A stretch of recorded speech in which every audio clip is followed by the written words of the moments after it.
Hello everyone, welcome back to Suhani vlogs. ಇವತ್ತು ಈಸಿಯಾಗಿ ಟೇಸ್ಟಿಯಾಗಿ ಮಾಡ್ಕೊಳ್ಳುವಂಥ ವೆಜಿಟೇಬಲ್ ಪಲಾವ್ನ ಹೇಗೆ ಮಾಡ್ಕೊಳ್ಳೋದು ಅಂತ ತೋರಿಸ್ತಾ ಹೋಗ್ತೀನಿ. ಬೇಕಾಗಿರುವಂಥ ಇಂಗ್ರೀಡಿಯೆಂಟ್ಸ್ ಏನಪ್ಪ ಅಂದರೆ ಸಾಂಬಾರು ಸೊಪ್ಪು, ಒಂದು ಮೆಣಸಿಕಾಯಿ ಮತ್ತು ಪುದೀನ, ವೆಜಿಟೇಬಲ್ಸ್ಗಳು ಮತ್ತು ಒಂದು ಇಂಚು ಶುಂಠಿ ಮತ್ತು 2 ಗೆಡ್ಡೆ ಬೆಳ್ಳುಳ್ಳಿ, ಮತ್ತು ಅಲ್ಲಿ ನೋಡ್ತಾ ಇರ್ಬೋದು ಕಲ್ಲುವು, ಚಕ್ಕೆ, ಜಾಯಿಪತ್ರೆ ಮತ್ತು ಸೋಂಪು, ಪಲಾವ್ ಎಲೆ, ಹಾಗೆ 1.5 ಟೇಬಲ್ ಸ್ಪೂನ್ ಖಾರ ಪುಡಿ, 1-2 ಟೀ ಸ್ಪೂನಷ್ಟು ಅರಿಶಿನ, ಉಪ್ಪು, ಈರುಳ್ಳಿ, ಟೊಮೊಟೊ ಮತ್ತು ಬಿರಿಯಾನಿ ಪೌಡ್ರನ್ನ ನಾನು ಮನೆಯಲ್ಲೇ ಮಾಡ್ಕೋತೀನಿ. ಹಾಗಾಗಿ ಅದೊಂದು 1 ಟೀ ಸ್ಪೂನಷ್ಟು ಬಿರಿಯಾನಿ ಪೌಡರನ್ನು ಇಟ್ಕೊಂಡಿದ್ದೀನಿ. ಇಷ್ಟೇ ಇಂಗ್ರೀಡಿಯೆಂಟ್ಸಿಂದ ಟೇಸ್ಟಿಯಾದಂತಹ ಪಲಾವನ್ನು ನಾವು ಮಾಡ್ತಾ ಹೋಗ್ಬೋದು. ಸೊ ನೋಡಿರ್ಬೋದು, ಒಲೆ ಮೇಲೆ ಕುಕ್ಕರನ್ನು ಇಟ್ಕೊಂಡೆ. ಕುಕ್ಕರ್ಗೆ ಎಷ್ಟು ಬೇಕೋ, ನಿಮಗೆ ಆಯಿಲ್ ಜಾಸ್ತಿ ತಿಂತೀವಿ ಅಂತ ಅಂದರೆ ಆಯಿಲನ್ನು ನೀವು ಹಾಕ್ಬೋದು. ಆಯಿಲ್ ಸ್ವಲ್ಪ ಕಮ್ಮಿ ತಿಂತೀನಿ ಅಂತ ಅಂದರೆ ಆಯಿಲ್ನ ಸ್ವಲ್ಪ ಕಮ್ಮಿನ ನೀವು ಯೂಸ್ ಮಾಡ್ತಾ ಹೋಗ್ಬೋದು. ನಮಗೆ ಮೀಡಿಯಮ್ ಆಗಿರುತ್ತೆ, ತುಂಬ ಕಮ್ಮಿನೂ ಇರಬಾರ್ದು, ತುಂಬ ಜಾಸ್ತಿನೂ ಇರಬಾರ್ದು. ಸೊ ಹಾಗಾಗಿ ಆಯಿಲನ್ನು ನಾನು ಸಮ ಪ್ರಮಾಣದಲ್ಲಿ 1.5 ಲೋಟದಷ್ಟು, ಅಂದರೆ ಟೀ ಗ್ಲಾಸಷ್ಟು 1.5 ಲೋಟದಷ್ಟು ನಾನಲ್ಲಿ ಹಾಕ್ಕೊಂಡಿದ್ದೀನಿ. ನೆಕ್ಸ್ಟ್ ಅದಕ್ಕೆ ಏನು ನಾವು ಮಸಾಲ ಪದಾರ್ಥಗಳಿರುತ್ತಲ್ಲ, ಚಕ್ಕೆ ಆಗಿರ್ಬೋದು, ಲವಂಗ ಆಗಿರ್ಬೋದು, ಅದನ್ನು ನಾವು ಅಲ್ಲಿ ಹಾಕ್ಕೋತಾ ಹೋಗ್ತಾಯಿದ್ದೀನಿ. ಪಲಾವ್ ಎಲೆ 3, ಮತ್ತು ಚಕ್ರ ಮೊಗ್ಗು 1, ಮತ್ತು ಮರಾಠಿ ಮೊಗ್ಗು 1. ಅಲ್ಲಿ ಇನ್ನೊಂದೇನು ಹಾಕ್ತಾ ಅಂದರೆ ಜಾಯಿಕಾಯಿ. ಆ ಜಾಯಿಕಾಯಿನ ಒಂದು ಚಿಕ್ಕ ಇಂಚಷ್ಟು, ಒಂದು ಜಾಯಿಕಾಯಿನಲ್ಲಿ ಕಾಲು ಭಾಗನೇ ನೀವು ಹಾಕ್ಕೋತಾ ಹೋದರೆ ತುಂಬ ಟೇಸ್ಟನ್ನು ಕೊಡ್ತಾ ಹೋಗುತ್ತೆ. ನೆಕ್ಸ್ಟ್ ಒಂದು ಏಲಕ್ಕಿ, ಸೋಂಪು ಮತ್ತು ಜಾಯಿಪತ್ರೆಯನ್ನು ನಾನು ಅಲ್ಲಿ ಹಾಕಿದ್ದೀನಿ. ಮತ್ತು 2 ಲವಂಗ, ತುಂಬ ಟೇಸ್ಟನ್ನು ಕೊಡುವಂಥದ್ದು ಜಾಯಿಕಾಯಿ. ಬೇಕಾದ್ರೆ ಒಂದ್ಸತಿ ಟ್ರೈ ಮಾಡಿ ನೋಡಿ. ನಾನು ಟ್ರೈ ಮಾಡಿದ್ದೆ, ತುಂಬ ಟೇಸ್ಟಿಯಾಗಿ ಬಂದಿತ್ತು. ಸೊ ಹಾಗಾಗಿ ವೀಡಿಯೋ ಮಾಡೋಣ ಅಂತ ಇಲ್ಲಿ ವೀಡಿಯೋ ಮಾಡ್ತಾಯಿದ್ದೀನಿ. ನೆಕ್ಸ್ಟು ಈರುಳ್ಳಿ ಮತ್ತು ಈ ಮೆಣಸಿಕಾಯನ್ನು ಹಾಕಬೇಕು. ಫಸ್ಟು ನಾನು ಏನು ಮಾಡ್ತೀನಪ್ಪ ಅಂದರೆ, ಫಸ್ಟ್ ಈರುಳ್ಳಿಯನ್ನು ಫ್ರೈ ಮಾಡ್ಕೊತೀನಿ. ಮೆಣಸಿಕಾಯಿನೂ ಒಟ್ಟಿಗೆ ಹಾಕ್ಬೋದು, ನಾನು ಆಮೇಲೆ ಹಾಕ್ತೀನಿ ಯಾವಾಗಲೂ. ಆದ್ರೂ ಅಷ್ಟೇ, ಫಸ್ಟು ಈರುಳ್ಳಿ ಒಂದು ಸ್ವಲ್ಪ ಬಾಡಾದಮೇಲೆ ಆಮೇಲೆ ಮೆಣಸಿಕಾಯಿನ ಹಾಕಿ ಸ್ವಲ್ಪ ಹೊತ್ತು ಬಾಡಿಸ್ಕೊಳ್ಳೋದು ನನಗೆ ಬಂದಿರೋವಂಥ ರೂಢಿ.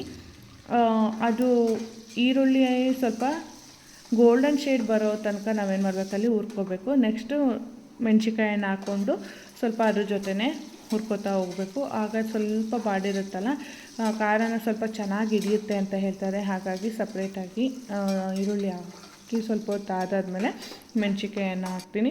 ಅದೆಲ್ಲ ಈರುಳ್ಳಿ ಚೆನ್ನಾಗಿ ಬಾಡಿಕೊಂಡು ಅದೊಂದು ಸ್ವಲ್ಪ ಗೋಲ್ಡನ್ ಬ್ರೌನಿಷ್ ಕಲರ್ ಬಂತು ಅಂತಾದಮೇಲೆ ನಾವು ಅದಕ್ಕೆ ಟೊಮೊಟೊನ ಆ್ಯಡ್ ಮಾಡ್ತಾ ಹೋಗಬೇಕು. ಟೊಮೊಟೊ ಹಾಕಿದ ತಕ್ಷಣ ಒಬ್ಬೊಬ್ಬರು ಉಪ್ಪು ಹಾಕ್ತಾರೆ, ಬಟ್ ಟೊಮೊಟೊ ಹಾಕಿದ ತಕ್ಷಣ ಉಪ್ಪು ಹಾಕಿದ ತಕ್ಷಣ ಅದು ಅದು ನೀರೆಲ್ಲ ಬಿಡುತ್ತೆ. ಬಟ್ ಅದು ಫ್ಲೇವರ್ ಏನಿರುತ್ತೆ ಅದು ಹೊರಟೋಗುತ್ತೆ ಅಂತಾರೆ. ಅದನ್ನು ಒಂದು ಸ್ವಲ್ಪ ಬಾಡಿಸಿ ಅದೊಂದು ಸ್ವಲ್ಪ ನೀಟಾಗಿ ಫ್ರೈ ಆದಾದಮೇಲೆ ಉಪ್ಪನ್ನು ಹಾಕಿದರೆ ತುಂಬ ಟೇಸ್ಟ್ ಕೊಡುತ್ತೆ. ಒಂದ್ಸರಿ ಟ್ರೈ ಮಾಡಿ ನೋಡಿ, ಈ ರೀತಿ ಒಂದ್ಸರಿ ಟ್ರೈ ಮಾಡಿ ನೋಡಿ, ತುಂಬ ಚೆನ್ನಾಗಿ ಬರುತ್ತೆ ಪಲಾವು. ಉಪ್ಪು ಹಾಕಾದ್ಮೇಲೆ ಸ್ವಲ್ಪ ಬಾಡಿಸಾದ್ಮೇಲೆ ಟೊಮೊಟೊ ಎಲ್ಲ ಫುಲ್ಲು ಸ್ಮ್ಯಾಶ್ ಆಗ್ತಾ ಹೋಗುತ್ತೆ. ನೀಟಾಗಿ ಬಾಡಿಸ್ಬೇಕು. ಮಸಾಲ ಪದಾರ್ಥಗಳು ಏನೇನಿರುತ್ತೆ ಅದು ಈರುಳ್ಳಿಗೆ ಮತ್ತು ಟೊಮೊಟೊನಿಗೆ ಚೆನ್ನಾಗಿ ಹಿಡಿತಾ ಹೋಗಬೇಕು. ನೆಕ್ಸ್ಟು ಒಂದು ಮಿಕ್ಸಿಗೆ ಜಾರಿಗೆ ಪುದೀನ, ಸಾಂಬಾರು ಸೊಪ್ಪು, 2 ಗೆಡ್ಡೆ ಬೆಳ್ಳುಳ್ಳಿ, ಏನು ತೋರಿಸಿದ್ನೋ 2 ಗೆಡ್ಡೆ ಬೆಳ್ಳುಳ್ಳಿ ಮತ್ತು 2 ಮೆಣಸಿಕಾಯಿ ಮತ್ತು 1 ಇಂಚು ಶುಂಠಿಯನ್ನು ತೊಗೊಂಡು ನಾನಲ್ಲಿ ತರ್ತರಿಯಾಗಿ ರುಬ್ಕೋತಾ ಇದ್ದೀನಿ. ಫುಲ್ಲು ಪೇಸ್ಟನ್ನು ಮಾಡ್ಕೊಳ್ಳೋದಿಲ್ಲ, ಅಷ್ಟು ಪೇಸ್ಟ್ ಆದರೆ ಅಷ್ಟು ಟೇಸ್ಟ್ ಬರೋದಿಲ್ಲ ಅಂತ ಅಂದ್ಬಿಟ್ಟು ಚೂರು ಬಾಯಿಗೆ ಸಿಗೋ ಥರ ಗ್ರೈಂಡನ್ನು ಮಾಡ್ಕೋತಾ ಇದ್ದೀನಿ. ಎಷ್ಟು ನೀಟಾಗಿ ಅದು ಫ್ರೈ ಆಗುತ್ತೆ, ಎಷ್ಟು ನೀಟಾಗಿ ಅದನ್ನು ಬಾಡಿಸ್ತಾ ಹೋಗ್ತೀವೋ ಅಷ್ಟು ಟೇಸ್ಟು ಜಾಸ್ತಿ ಆಗ್ತಾ ಹೋಗುತ್ತೆ. ಹಂಗಂತ ಹೈ ಫ್ಲೇಮ್ ಇಟ್ಕೊಂಡು ಮಾಡಿದರೆ ತೀರಾ ಒತ್ತೋಗೋ ಚಾನ್ಸಸ್ ಇರ್ತಾ ಹೋಗುತ್ತೆ. ಹಾಗಾಗಿ ಲೋ ಫ್ಲೇಮಲ್ಲೇ ನೀಟಾಗಿ ಬಾಡಿಸ್ತಾ ಹೋಗಬೇಕಾಗುತ್ತೆ. ಅದಾದಮೇಲೆ ಖಾರ ಏನು ರುಬ್ಬಿಟ್ಕೊಂಡಿದ್ವಲ್ಲ ಆ ಖಾರನ ಕುಕ್ಕರ್ಗೆ ಹಾಕ್ಬಿಟ್ಟು ಸ್ವಲ್ಪ ಫ್ರೈ ಮಾಡಬೇಕದನ್ನ. ಇನ್ನೊಂದು ವಿಷಯ ಏನಂದರೆ, ಆದಷ್ಟು ಮಸಾಲೆನ ಪಲಾವ್ಗೆ ಕಮ್ಮಿ ಹಾಕಿ, ಯಾಕಂದರೆ ತುಂಬ ಮಸಾಲೆ ಜಾಸ್ತಿ ಆಯಿತು ಅಂದರೆ ತಿನ್ನೋದಕ್ಕೆ ತುಂಬ ಕಷ್ಟ ಆಗುತ್ತೆ. ಮತ್ತು ತಿಂದಾದಮೇಲೆ ಹೊಟ್ಟೆ ಜಾಸ್ತಿ ಉರಿತಾ ಹೋಗುತ್ತೆ. ಸ್ಟಮಕ್ ಬರ್ನ್ ಆಗಿರ್ಬೋದು ಅಥವಾ ಆ್ಯಸಿಡಿಟಿ ಆಗಿರ್ಬೋದು, ತುಂಬ ಜಾಸ್ತಿ ಆಗ್ತಾ ಹೋಗುತ್ತೆ. ಸೊ ಹಾಗಾಗಿ ನೋಡಿಕೊಂಡು ಎಷ್ಟು ಕ್ವಾಂಟಿಟಿ ಆಫ್ ರೈಸನ್ನು ಹಾಕ್ತಿರೋ ಅದಕ್ಕೆ ನೋಡಿಕೊಂಡು ಮಸಾಲೆ ಪದಾರ್ಥಗಳನ್ನ ಹಾಕ್ತಾ ಹೋಗಿ. ಟೇಸ್ಟ್ ಆವಾಗ ಮೈಲ್ಡಾಗಿ ತುಂಬ ಚೆನ್ನಾಗಿ ಬರುತ್ತೆ. ಮಸಾಲೆನ ಏನು ರುಬ್ಬಿಟ್ಕೊಂಡಿದ್ವೋ ಆ ಮಸಾಲೆನೆಲ್ಲ ನಾವು ಸಾಂಬಾರು ಸೊಪ್ಪು, ಪುದೀನ, 1 ಮೆಣಸಿಕಾಯಿ, ಬೆಳ್ಳುಳ್ಳಿ, ಶುಂಠಿ ಏನು ರುಬ್ಬಿ ಪೇಸ್ಟನ್ನು ನಾನು ಅದರೊಳಗೆ ಹಾಕಿದ್ನೋ ಅದು ಚೆನ್ನಾಗಿ ಫ್ರೈ ಆಗಬೇಕು.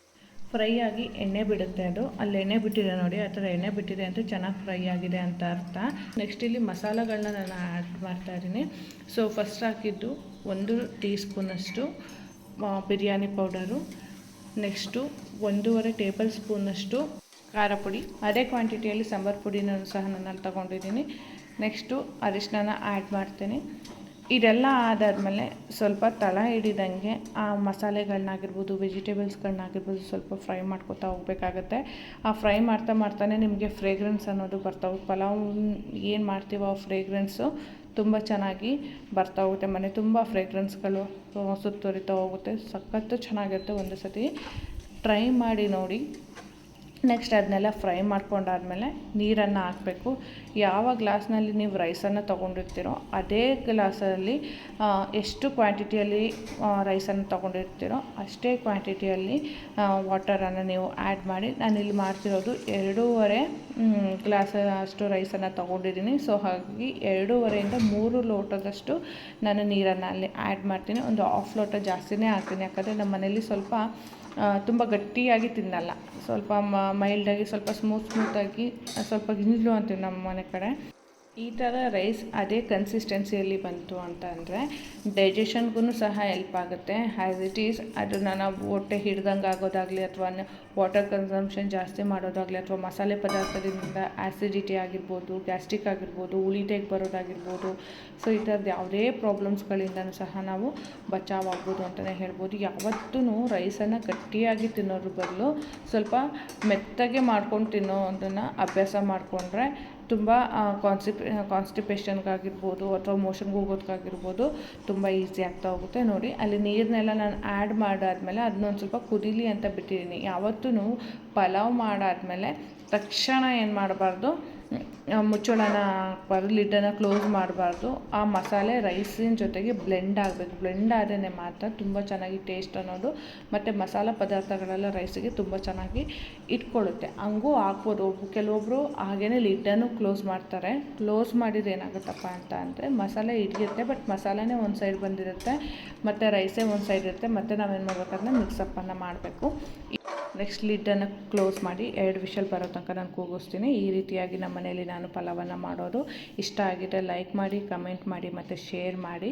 ಆದಷ್ಟು ಸಪೋರ್ಟ್ ಮಾಡಿ. ಇಲ್ಲಿವರೆಗೂ ವಿಡಿಯೋನ ನೋಡಿದ್ದಕ್ಕೆ ಥ್ಯಾಂಕ್ ಯು ಸೋ ಮಚ್. ಹೀಗೆ ಸಪೋರ್ಟ್ ಮಾಡ್ತಾಯಿರಿ. Thank you all.